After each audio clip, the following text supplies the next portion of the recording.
Donc, on va ouvrir la nouvelle séance. Oui. Voilà.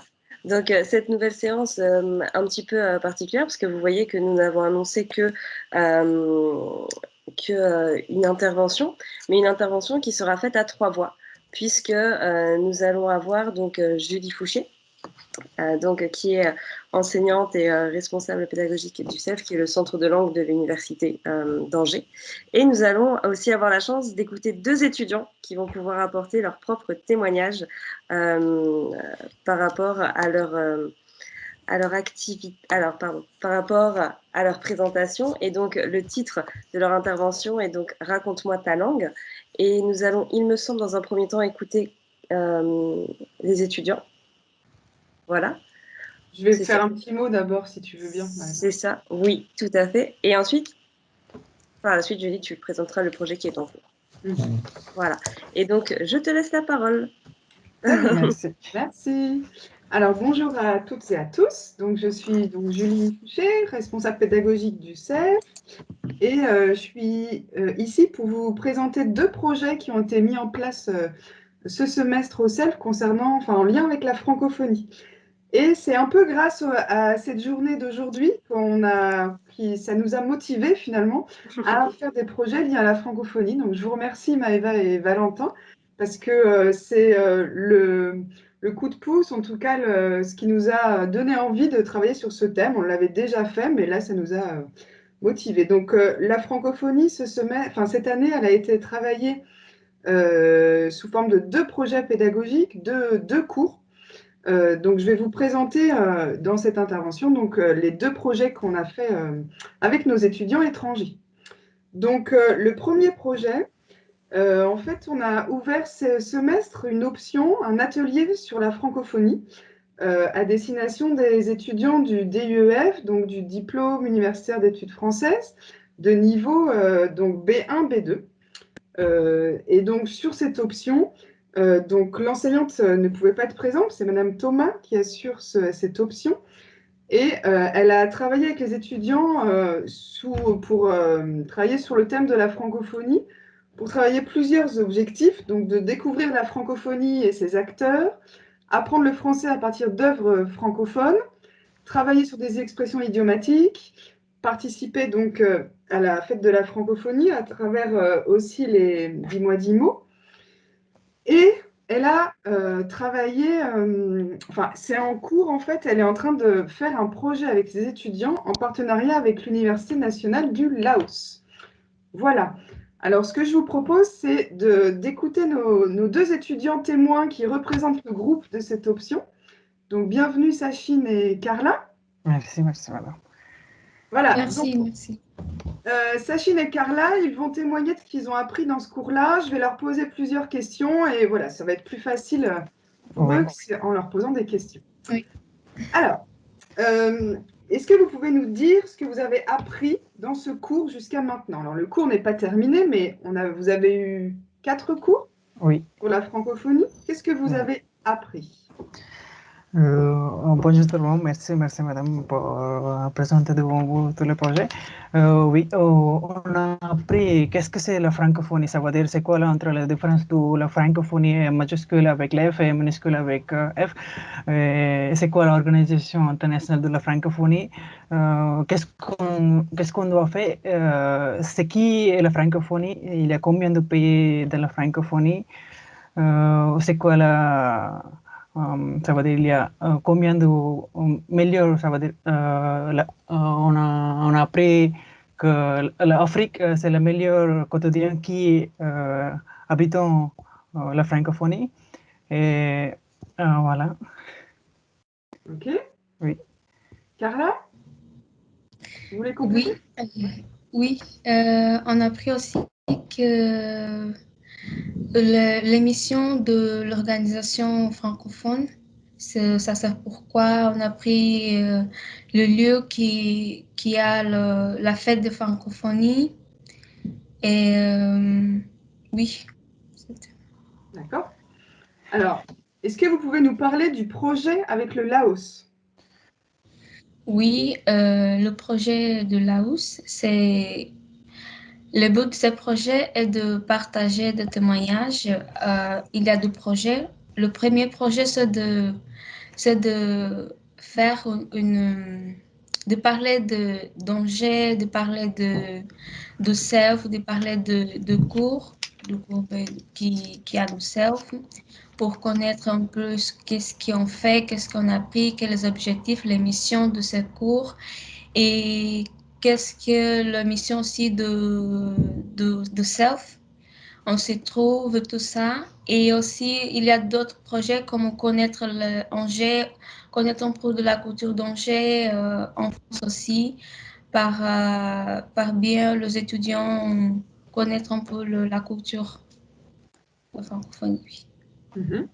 Et oui, Et, notre projet, c'est de parler avec des autres étudiants qui ont étudié aussi au CELF. et partager aussi les informations avec les étudiants de l'Université de Laos.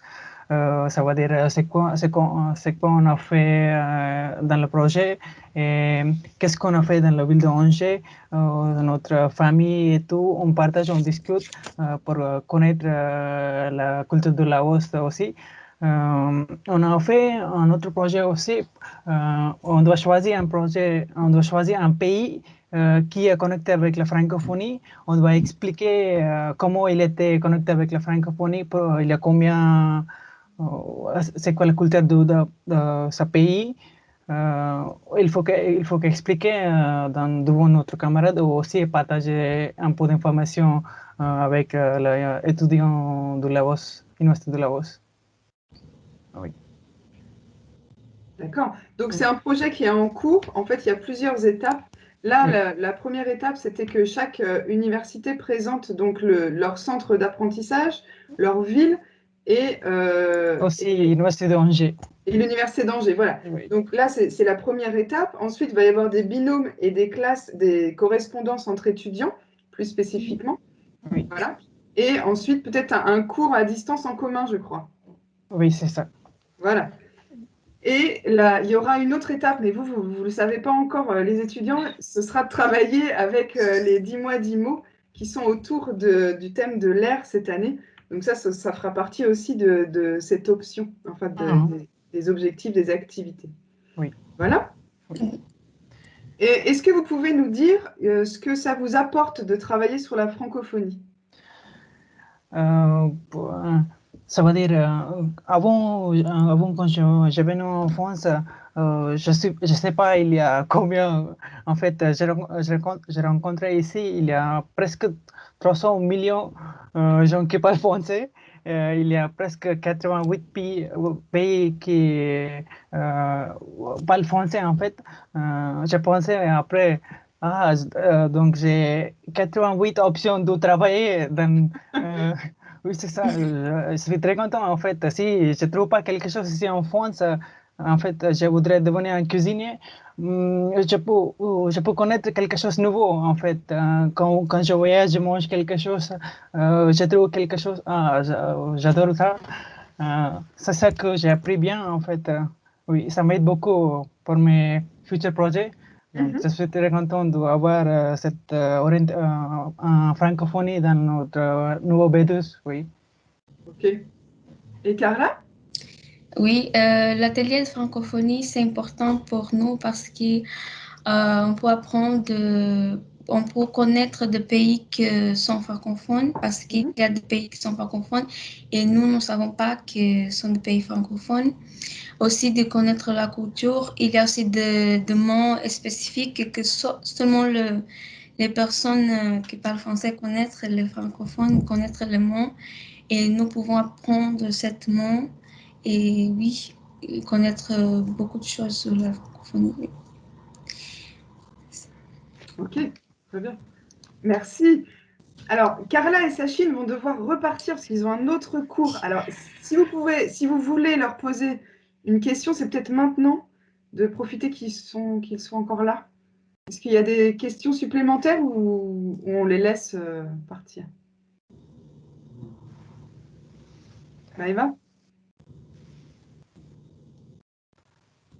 Madame, votre micro s'était coupé. Je sais. Ah, pardon. Voilà. C'est le temps que je clique et ça se mette. Je commence à fatiguer. Moi, finalement, c'était une petite question juste de curiosité, finalement. Qu'est-ce que vous avez préféré faire, en fait, par rapport à la francophonie? Quelle activité vous a le plus motivé? Discuter avec les autres étudiants dans le pays de francophonie, connaître qu'est-ce qui se passe avec l'autre, qu'est-ce que vous pouvez améliorer, qu'est-ce que nous pouvons améliorer, en fait, avec par rapport aux études, au travail. Oui, c'est ça. Oui, et moi, qu'est-ce que je m'intéresse sur le projet de l'atelier francophone, c'est de connaître, c'est le projet qu'on a fait, on est en train de faire, de connaître le CERF, l'histoire, un petit peu l'histoire du CERF, d'Angers, ça m'intéresse. Ok, merci beaucoup. Merci à vous. Merci. D'autres questions ou c'est bon? Pas de main levée? Ouais. Une fois, deux fois. Carla et Sachine, merci beaucoup pour votre témoignage. Merci. Et vous pouvez du coup retourner en cours. Oui, madame. Merci beaucoup. Merci beaucoup à vous. Merci, Au revoir. madame. Voilà, donc là, c'était pour vous présenter un des deux projets mis en place au CELF. Le deuxième projet qui a été fait ce semestre, c'est dans un tout autre cadre. En fait, on a un nouveau groupe ce semestre d'étudiants, un groupe d'étudiants étrangers de l'université qui sont en réorientation, qui sont sur le programme Rebond Sup et qui viennent aussi de différents univers, de différentes spécialités, de différents pays. Et donc, on a constitué un groupe, donc c'est en lien avec le service d'orientation de l'université. On a constitué un groupe qui avait besoin de soutien linguistique, mais pas seulement, aussi méthodologique et culturel. Donc, on a préparé 24 heures de cours pour eux. C'est un petit groupe de 9 étudiants. Et comme fil rouge de ces cours, on a décidé de travailler le thème de la francophonie. Alors, pourquoi ce choix-là? Parce que pour moi, c'était l'occasion c'était le fil conducteur, mais aussi le point commun entre ces étudiants. Et ça servait de base de discussion, mais aussi ça permettait aussi de fédérer le groupe autour d'un thème commun où chacun avait forcément quelque chose à dire sur la langue française, sur la francophonie en général et sur d'où il venait et le rapport à sa langue. Donc, on a travaillé, alors ce cours, il n'est pas encore terminé, mais on a eu 3 cours. Je suis intervenue 3 fois avec eux sur le thème de la francophonie, où l'objectif, c'était de travailler la langue avec ce thème-là, mais aussi de faire différentes activités, en même temps au niveau culturel, mais sur des activités où on a étudié aussi des textes de témoignages de francophones, par exemple. Donc, c'était travailler la compréhension écrite, enfin, une des compétences, d'écouter des témoignages oraux, de débattre, d'échanger. Et je me suis rendu compte, en fait, qu'ils avaient énormément de choses à dire sur le sujet, sur la langue française, leur histoire, leur rapport, leurs difficultés. Et le fait que la langue pouvait être un facteur alors facilitant ou au contraire pouvait être une difficulté dans leurs études et que même s'ils l'avaient apprise depuis longtemps, c'était quand même encore, il y avait encore certains codes, que ce soit linguistique ou culturel, qui étaient encore à travailler, quoi. On a travaillé aussi sur la musique francophone avec ce groupe-là, pour continuer le thème de la francophonie. Et là aussi, comme la musique, c'est un thème qui parle à tout le monde, ils avaient aussi des choses à dire sur le sujet. Voilà. Et donc, on a travaillé l'écriture parce qu'ils ont travaillé, ils ont écrit leur propre portrait de francophone. Donc, c'était l'occasion d'écrire et évidemment de travailler la langue dans ces écritures de portraits. On a travaillé aussi sur l'oral ou des exposés, comment faire un exposé, et ils ont fait un exposé sur la musique et leur rapport à la musique francophone notamment. Voilà, donc en fait, la francophonie, là, c'était un peu le fil rouge qui nous servait de lien entre les séances et de base. Et enfin, voilà, ça servait de plein de... Enfin, c'était un support intéressant, j'ai trouvé. Et pour vous montrer un peu les travaux de ces étudiants-là, donc ils ne sont pas là cet après-midi, mais je vous propose un petit résumé de ces travaux-là dans un petit montage vidéo que je vais vous partager. Je vous demande d'être indulgent sur le montage, il y a des petits couacs, mais ce n'est pas mon métier à la base. Donc voilà, je vous partage la vidéo, puis on en parle après. J'espère que vous allez bien entendre. Certains, le son parfois est un peu bas, mais j'espère que ça va fonctionner quand même.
Langue française, nous voilà avec toute complicité à vous connaître.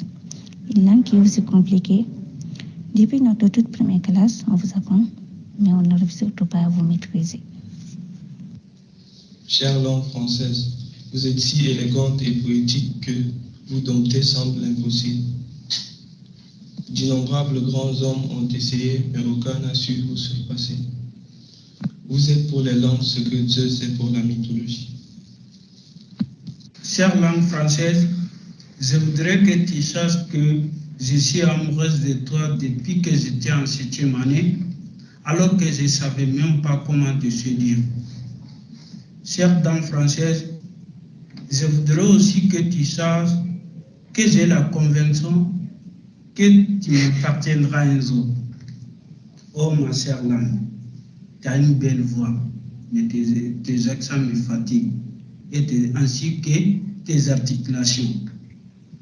Chère langue française, je voudrais t'avouer que tu es magnifique, agréable, très éloquente, mais tu es trop basse. Aujourd'hui, j'aimerais bien sonder tes trésors des mots cachés pour découvrir tes richesses. Chère langue française, toi que j'ai appris depuis ma première année d'école primaire depuis mon plus jeune âge, toi la langue qui est devenue celle de mon quotidien depuis quelques mois, en permettant de poursuivre mes études au pays de la Loire, je suis fasciné par ta beauté.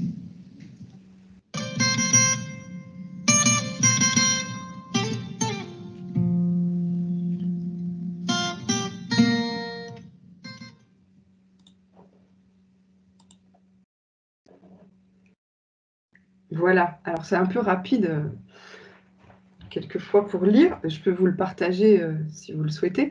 Donc on a découvert des vrais poètes dans ce groupe, puisque l'idée c'était qu'ils écrivent une déclaration d'amour à Madame langue française et qu'ils leur déclarent leur amour, et ils étaient tous amoureux, follement amoureux, donc ils avaient plein d'idées. Et je pense que c'est quelque chose que... j'aime bien cette idée de s'adresser à cette langue française comme si c'était une dame qui est un peu compliquée, très belle, mais qu'on a finalement du mal à comprendre parfois. Voilà, donc c'était une expérience, voilà, c'est juste des exemples des travaux qu'on a faits.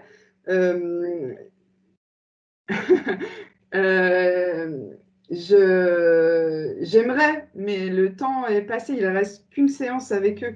J'aimerais travailler aussi sur les 10 mois d'IMO et sur le thème de l'air, pour travailler d'une autre manière encore sur la langue, sur le thème de la francophonie.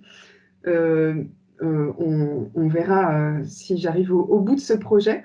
En tout cas, pour les étudiants, vraiment, j'ai trouvé que le thème était vraiment fédérateur et qu'ils avaient vraiment beaucoup de choses à dire sur le sujet. Et puis, c'était une manière de parler aussi du plurilinguisme et qu'on a découvert qu'une des étudiantes parlait 8 langues. Et c'était une manière aussi de les mettre en valeur pour ces étudiants qui étaient un peu en perte de confiance ou en tout cas qui se retrouvent en difficulté ou en échec dans leur cursus et de retrouver quelque chose où ils ont des choses à dire, où ils ont de l'expérience, où ils ont des idées, voilà, en plus des textes qui sont chouettes. Je trouvais que c'était une bonne manière de les faire rebondir justement et de trouver d'autres manières qu'ils prennent confiance pour la suite et pour leur réussite universitaire. Voilà. Voilà, moi, ce que je voulais vous présenter cet après-midi. Après, je suis prête à échanger avec vous sur ces 2 projets ou sur d'autres projets pédagogiques. Alors, merci beaucoup, Julie. Est-ce que, donc, je vais laisser dans un premier temps la parole à tous et toutes. Après, bien sûr, moi, j'ai 2 ou 3 questions si besoin. Alors, je vais lancer les hostilités. Moi, j'aurais juste une petite question, c'est comment est-ce que tu as réussi à adapter ça avec, du coup, toutes les obligations, en fait, que nous devons suivre, en fait, à l'université, le distanciel, l'hybride, etc. Comment est-ce que ça s'est passé?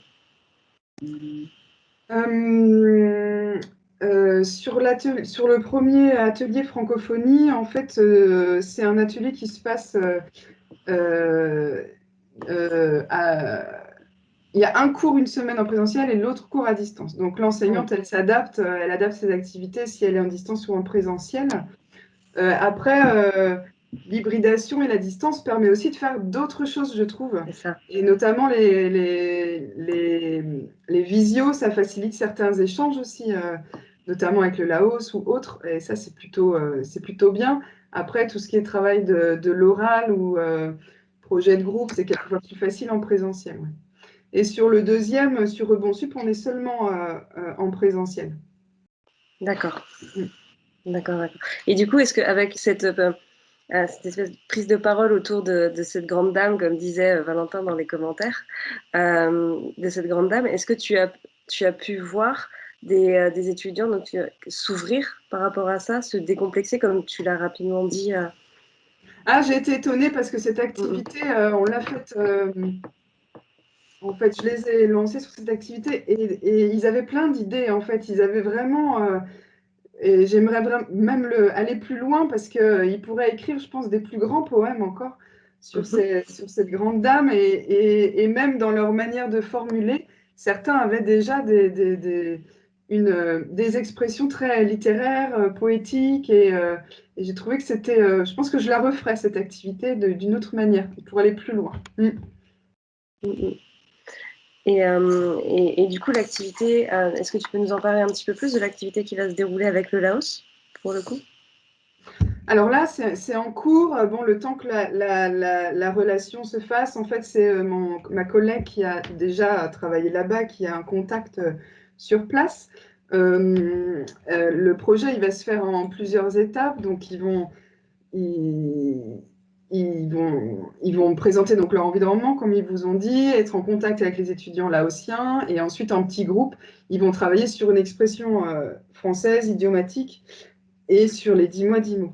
Mais à voir si, parce que le semestre, quelquefois, on est pris par le temps et à voir si le projet arrive vraiment au bout. Mais l'idée, c'est déjà de faire des échanges et à voir si on continue l'année prochaine, pourquoi pas avec d'autres groupes ou que cette correspondance, elle puisse se pérenniser peut-être. Super, donc on reprend sur une nouvelle forme de tandem, du coup, entre étudiants. C'est ça, c'est ça. Voilà. Là, c'est entre étudiants et du coup, entre étudiants apprenants, les deux. Donc, c'est un peu différent que les tandems que Emmanuel a présentés, mais c'est aussi intéressant. Et puis, au niveau interculturel, c'est énorme, quoi. Oui, Valentin. Ouais, j'ai voulu dire depuis que je lève la main. Hein. Non, mais Julie, merci beaucoup pour ces expériences que tu nous as fait voir et comprendre aussi. Ma question, tu as déjà répondu en partie à ma question, notamment sur les projets. C'était surtout de savoir si tu accordais, si tu te projetais spécifiquement sur une activité valorisant le plurilinguisme, et tu as fini en prenant l'exemple de cet étudiant qui parlait 8 langues, qui a des compétences plurilingues. Ma question, c'est oui, qu'est-ce que tu penses en fait, qu'est-ce que tu comptes faire de la compétence plurilingue spécifiquement?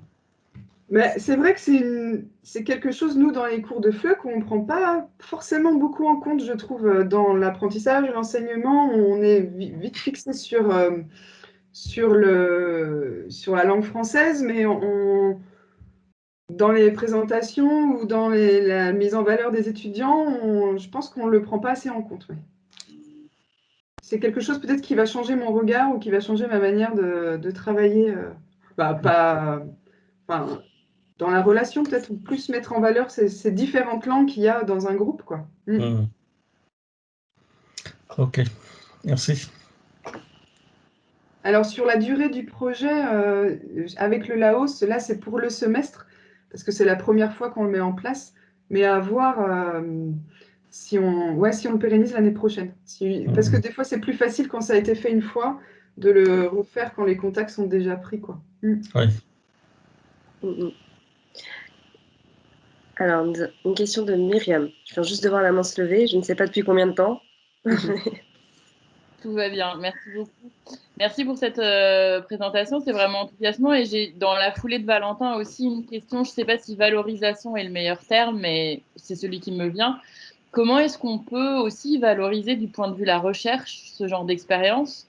Je pense à la fois à la dimension la plus institutionnelle de la recherche qui laisse pas toujours beaucoup de lignes ou indiquer ce type de projet pour raconter ce qu'on fait, mais peut-être aussi à l'endroit plus intéressant qui est celui qui nous occupe aujourd'hui, quand on réfléchit ensemble à la fois à des objets et à comment les aborder. Comment est-ce que, alors vous venez de le faire par la présentation que vous avez faite, mais comment est-ce qu'on peut implémenter tout ce que ça nous apprend dans notre manière de penser? Et je suis désolée si ma question n'est pas claire, je crois que je fatigue en ligne encore beaucoup plus vite qu'en temps normal. Mais merci beaucoup en tout cas. Alors, nous, je ne sais pas si c'est la question, mais je peux rebondir. On se sent un peu, nous, déconnectés de la recherche. Oui.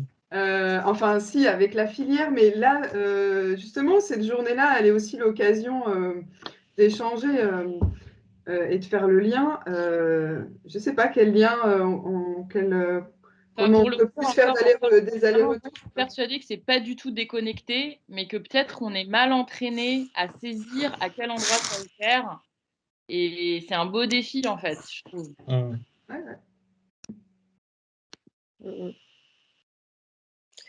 Parce que du coup, donc, Julie est responsable pédagogique au CEF, mais du coup, n'a pas la casquette enseignant-chercheur. Oui, c'est ça. Donc, on est sur le terrain. Ça n'a empêché personne de faire de la recherche. C'est ça. Non, mais c'est ce que je veux dire. Mais c'est pour le coup, quand on évoque, moi, je suis déconnectée, je suis terrain. C'est dans cette perspective-là. Voilà. Est-ce qu'il y aurait une dernière question? Il reste 2 minutes.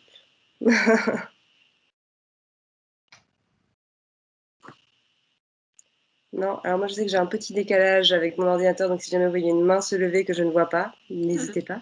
Pour l'instant, il n'y a pas de main levée. Ok. Donc, on peut peut-être te libérer, Julie. Voilà. Merci en tout cas pour ton intervention. Voilà, qui a été très, très riche et je pense que tu as inspiré beaucoup d'étudiants. Les étudiants, tu sais, sont en train de réagir dans la conversation. Voilà. Oui. Donc, merci beaucoup. Et du coup, il est temps pour nous de prendre une toute petite pause avant de se retrouver pour nos 2 prochains conférenciers. Voilà. Merci beaucoup à vous tous. Au revoir.